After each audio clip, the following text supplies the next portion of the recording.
Chapter 1 Marching Forward. What is in your mind consists of particles created by neuron activity in your brain, moment by moment. Second by second, you realize a new thought has reached your brain. The surface of this process scratches your consciousness and it grabs your attention. The mystery of things is in letting those scratchy thoughts go. That's where it gets interesting. For the reappearing pattern becomes seemingly invisible, but it is still continuously reappears. You just don't notice it. That's the subconscious, baby. All that lies behind our active brain activity, observed or just passing by, moment by moment. When you get aware of its presence, not only do you notice your thoughts better, but start possibly seeing the patterns reoccurring in your outer world. Moment by moment, it gathers itself into a profoundly laid picture. The picture of my psyche. Yours too, if you wish so. All the symbols and analogies, dream stories. These are just mechanisms our mind is trying to make sense out of as sensible but so often invisible to our human brain capacity bigger picture. Of how events follow our invisible yet undiscovered, lurking in the shadows, human brain, with its antennas extended beyond our tangible physical reality, with its perceivably singular timeline. We humans tend to simplify things beyond logical reasoning. Logic is good, people, if reasonably applied, considering the intangible, non-physical nature's existence in all that is alive, that is, in all. We are consciousness, radiating a singular beam to create a humanoid experience for our own entertainment and the possibility of expansion beyond what is known to us at a given energetic point of the evolution altogether. We need to gather our strength, hiding beneath our greatest fears and worries, and march forward. As forward is the only way, and without strength, we are as slow as a cheetah who just had an antelope for a meal and is non-motivated to do anything but rest and care for further survival. We are more than that. We need food for nourishment, but not for mere existence. We need fuel to march forward with it. We need to understand that we are not just our physicality. We are designed to live within the frame of our natural environment has provided us with, but the antennas in our brain are wired to the non-physical, period. So how do we manage a material existence with a brain that functions ethereally? We got caught in the mind games, but we need to look for a solution to uplift the existence of this game. Give it a meaning, a reoccurring pattern, a name. We need a reason to be alive. We can't just be alive for the sake of being alive a bit longer. We are not cheetahs. We don't even need to catch our food anymore. So how come we are still so focused on survival? It doesn't make sense from our perspective. The survival mechanism is embedded in the brain's limbic system, but that should not have the capacity to control your behaviors. It is merely there to protect you, like fear. It's useful only during the occasion. Then the system readjusts itself and goes on without fear of being harmed or killed. Basic survival mechanism put into action when necessary. So how come stress, anxiety, social disorder, metabolism problems, acute need for emotional reassurance play such a big role in everyday interactions? We have to revise the plan for your survival, because the longer you keep on going this way, the more stagnations you will have to deal with when a little bit of flow occurs in your life. It's just going to come in clumps from that dredging feeling of insecurities when a little something moves in the wished for direction in your lives. We can't undo your past nor ignore the occurrence of certain historical events that still play a role throughout the generational heritage. We wish you'd be free of clumps in the future where your successes are occurring. You all wish so much for your lives to become brighter, lighter, more solid. We too have our wishes concerning the evolution in which we take you as a part, contributing immensely to future societies and their standpoint. Their antennas attached to their heads instead of their feet. You are an energetic basis upon which future Earth is building its foundation. We wish you'd be free from the burdens of your past and concentrate more on the now existence of things. From now standpoint, anything is a likely outcome. Mind travel, body exercise, physical appearance, treatment, beauty, sleep regime, all of it is greatly benefiting your spirituality, because spirituality starts on Earth. You are your center of the universe, and you just so happen to be beamed into a humanoid experience. So accept it from within. Nothing goes if the physicality doesn't come along in your case. We might as well believe to have found the solution to your future problems. Treat matter as the thermometer of your well-being from the non-materialistic point of view, as an indicator, as a compass. Before we focused much of our attention on teaching you to take care of your bodies, to investigate the causes of illnesses and diverse sensitivities. Now we want you to expand this picture and treat your whole surrounding environment as an indicator of your well-being in this. We might as well say that you screwed up in many ways in that regard, observing your evolution, abstaining from worldly pleasures, restraining in your diets, starving yourself in all possible ways to achieve spiritual heights. It does not apply to the times to come. We live in an abundant world. Yours is no different than ours. We are residents in the same galaxy. The non-physical nature of things is everywhere the same. We just materialize it differently. We need to give up our understanding of nature's phenomena as they are mere existence revealed through physical realizations. We believe it to be true that we might as well be an illusionary manifestation of your minds to you. Nonetheless, we have some great news to deliver. Believe it or not, we might as well be real. What is real? We all define it separately. Even the definition of the word real has several meanings. Existing in fact, non-imaginary, being what it appears to be, genuine, very great, or to a great degree. We can extract phenomenological meaning from these definitions, but for a human soul, real is experiential.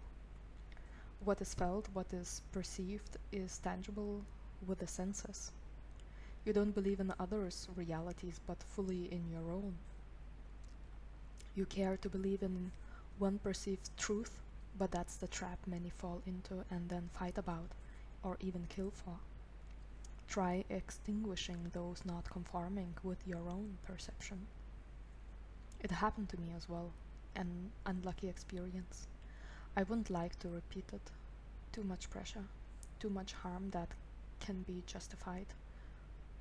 Releasing negativity, hatred towards the other causes a ripple effect, bouncing such experiences off my own bubble of the real thing.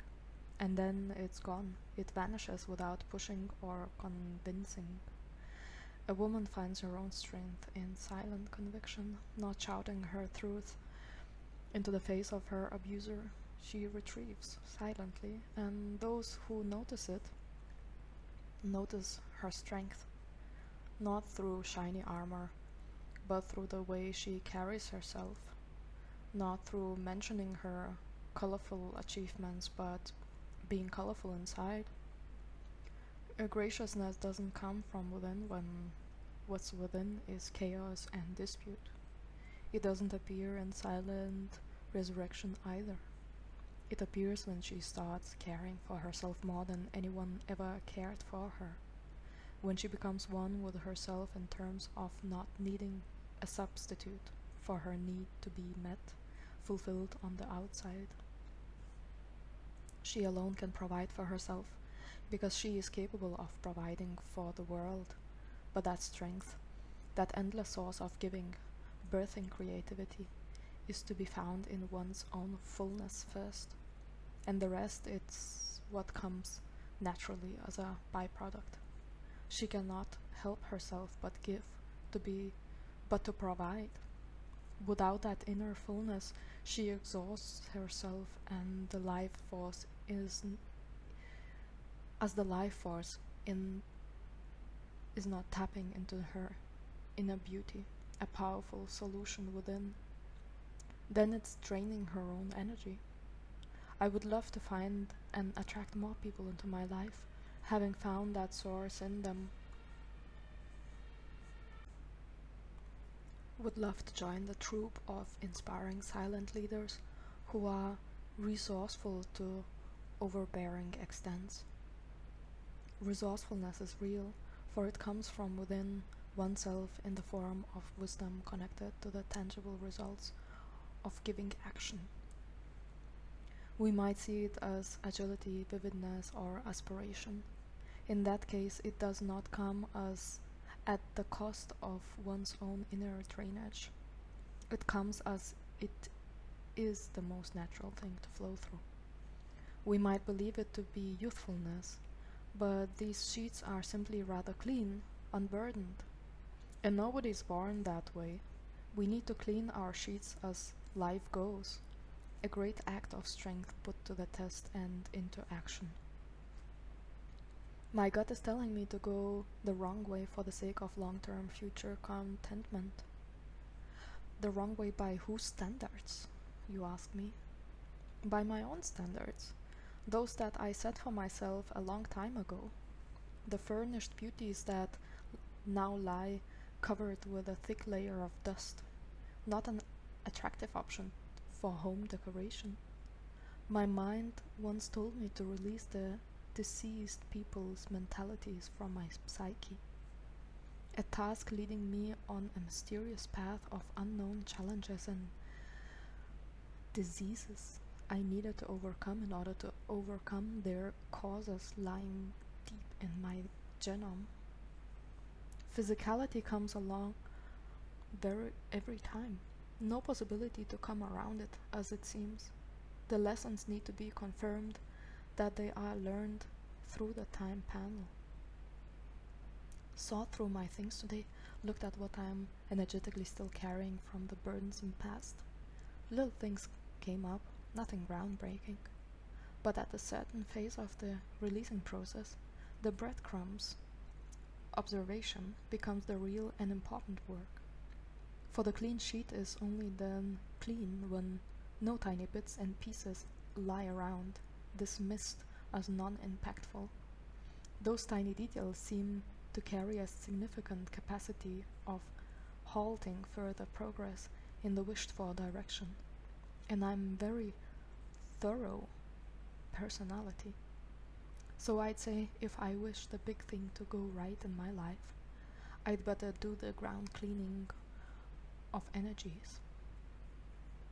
But if I want an everyday life to flow at an easy pace with joyful, satisfying activities and interactions, I'd better look at those breadcrumbs, dust on the shelves, uncombed hair, forgotten dust balls under the furniture pieces. The very casual energies make up our background colors and expansions. Is it easily to stay balanced? To walk the same pace over and over again? To be patient with a child or one's own insecurities? Is it easy to be alive, to get up in the morning, to look forward to another day? I still find it difficult sometimes, when my own inner world is mostly what fills up my days. Thus, I look for those breadcrumbs from time to time, so that it would be easy to get up most mornings, and my days would be filled with sunshine even when it's cloudy, and I would want to go out for a walk even when it rains. That is quite an indicator for me. Nothing external seems to be able to stop me when the internal motor is running in the spirit of freedom. I seem to carry a burden that does not belong to me. My parents or grandparents, maybe. Maybe I soak up too much from the surrounding people altogether. Or I have an open backpack and do not keep an eye on what falls into it. I put it down now. The paper bag filled with invisible treasure nature's genome can nature's gnomes can take a feast upon. For me, it's no treasure, but energy is neutral when not attached to a judgmental mindset. Before a new chapter began, some time might pass in revisiting old stories, like turning cycles in a merry-go-round. Time is of a big advantage here. Although it might feel like being stuck, like things are not moving in any progressive way, time is of a friendly nature at this particular instance. It gives us a possibility to start a new chapter with the biggest possible potent power to shoot ourselves forward when the blessing becomes visible. Revisiting old cycles of life is more often than not awfully unpleasant. Our souls create wishes and our bodies strive to fulfill them. Getting something old thrown at us is like taking a hit in that regard, because it might feel like we are moving in a backward direction. It comes from within our connection to spirit realms. We might have missed the guiding signs or silent inner whispers, but we are never meant to stop hearing and seeing. We might have become what we were afraid to see, or maybe we've lost the track of time and realized that what's lost cannot be undone. But it is there the possibility of re-establishing the inner connection to our own hearts and inner wisdom-seeking minds, not distracted but focused, not neglecting but embracing our faults, not diminishing our value but accepting ourselves as unique. We might have missed those lectures in our childhood, but the realities we create are up to us. No wonder we dive into experiences when they present themselves to us, because what we become, what we live, is the result of our actions, words spoken, friendships or enemies made. Surely there's wisdom in trying everything possible out, but the depth is only reached when continuing in one set direction. It doesn't have to be a tradition or somebody's teaching. That is, in fact, I believe to be the dangerous path, following others' direction. What we ought to follow is our own very individual preferencing and direction. Guidance comes from within our own hearts, expressed in wishes and desires. No need to look outside, for the experiences we make provide contrasting feelings from which our preferencing is immediately born. Looking back, I might say that I have made many bad decisions because I have experienced pain, but in reality those were the constant efforts of adjustments of my own inner preferencing. Soul's path is not marked by judgment or negativity. Grieving comes from ever letting go of past states, livelihood, done explorations, and the need to go forward and create new ones. We keep them in a form of inner treasures, crystallized and clear, not anymore so sharp and edgy as we felt it in the moment of experiencing it. Over time it gets polished, rounded, smooth, retaining the essence of the material, not the shape that matters. Over time, rough becomes soft and round becomes even. Letting go of experiences sometimes hurt. Does not matter if they were filled with realized hurt, desires, or contrasting feelings of discomfort. Change can be challenging if not practiced consciously. Even if we say we want things to change, to evolve, we still might be caught in the illusion of safety in actual moment and circumstances. Sometimes it lasts so long that we forget about our impermanent nature. Other times the change is so sudden and intense, but we can regulate it, prepare for it, even call it into being, the change of things. Ask our guides, the angels, for a smooth ride and helping hand to step over the valleys of time. We might be missed by our beloved ones or reduce ourselves to their expectations. Everyone has an opinion on what a good life is, but that does not have to apply to us. The culmination of a process is like an orgasmic peak where the tension is the most intense. After that, we roll forward with ease and relaxation into the new valleys of time. When did you feel the pressuring intensity last? Did you embrace it or retrieve a step back from the breakdown of tension? I feel many things when approaching this ecstatic state. Not all of them are pleasant or promising relief, and I often wonder if there will be relief coming afterwards at all.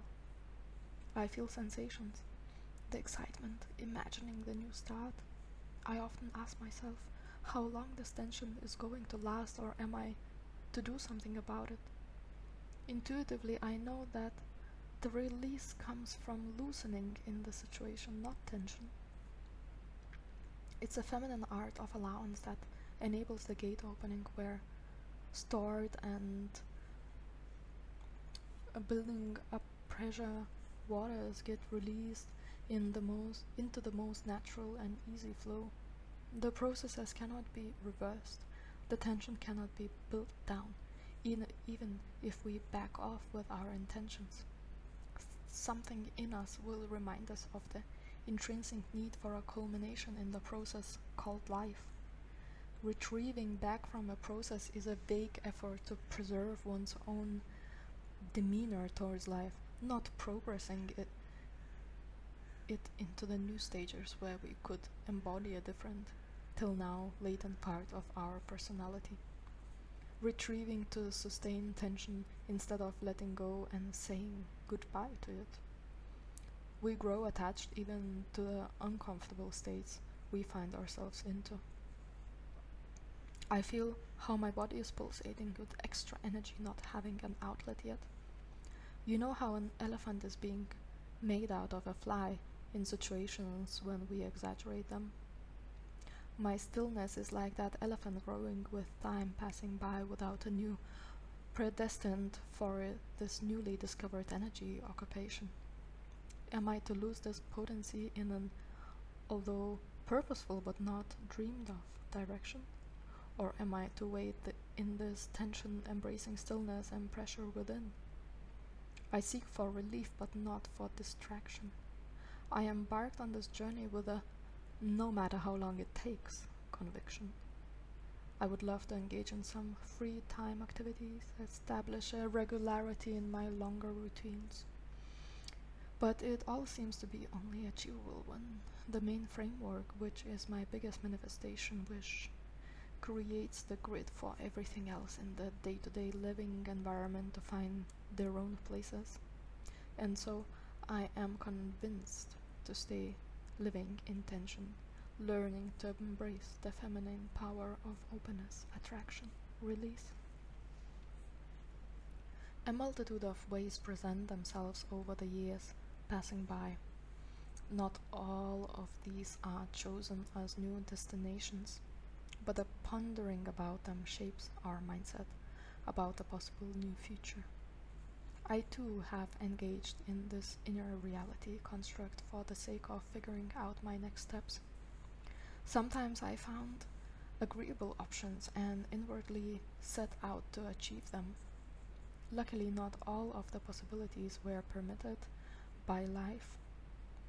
As I've heard, our higher self knows all our wishes that were ever created, while our temporary selves focus sometimes here and sometimes there. And so we are guided from the ultimate perspective, where the summing up of all the directions takes place. When one set direction seems to lead to a dead end, I search for alternative immediately and march forward. And there are times in life when it seems that no possible way leads more than one step ahead of time, even if my imagination sees a future with it. These times fall hard on me, testing the endurance of my mind's strength to stay stable in beneficial, life-supporting mindsets. Recently, I have gathered a long list of those closed paths in my search for an occupation. I realized things about my past and the inauthentic wishes stemming from childhood where I chose the ways to please my parents and gain some love and appreciation. I too fall short in those demands for outer love and protection and bend myself over, not realizing, even as an adult, that it is not my authentic path but a legacy of the generational heritage. This whole year was for me mainly about that in different aspects of my life. Releasing family imprinting and discovering my own. Recently, through many claims of renewal, I figured out that my mind is of an abstract, expanded, and very receptive nature, that I do not intrinsically possess the linear thought needed for scientific endeavors. Maybe that's why in my school and university years I had up to a month lasting headaches. I have gathered enough wisdom to know that I rejoice in service activities, hosting guests and making sure they have the most pleasurable and uplifting experience that nourishes not only the body but also the soul's need for care, generosity, and soothing. I have uplifted myself to understand that writing is what I do to help my mind get a clearer picture of my inner realities and gain perspective. So to release tension so that I could hear my inner guidance again in case I feel burdened by quests. I rediscovered my passion for arts in multiple forms, including cooking, spoken word, painting, and listening to classical music. Nature's support and presence were always there, never lost, though landscapes surrounding me, pets, and indoor plants that I also see as pets, just in a plant form. I rediscovered the joy of touch and the massages that are given freely without any specific intent but for it to feel good and see where the feeling leads me to, as if a field of energy takes over me and I rejoice seeing what it wants to envelop. With all these discoveries, the question remains, what am I to do career-wise? I tried going many ways, and I can think of is that this stagnant, silent phase was needed to undo the harm I did to my mind by overstretching it through endless pushing forward, learning without taking a breath to find balance. Analytical thinking is not far from my mind's nature, nor is creative problem solving or facing mathematical precision needing challenges. I find great pleasure in incorporating my intuition where seemingly only the analytics are used in the field. It is my strength, knowing the environment but being able to act based on the skills I've gathered from other unrelated areas. The rediscovery of lost data, information scattered like grains of sand on a beach, is not a trivial task. Manual labor and one-by-one gathering will lead nowhere.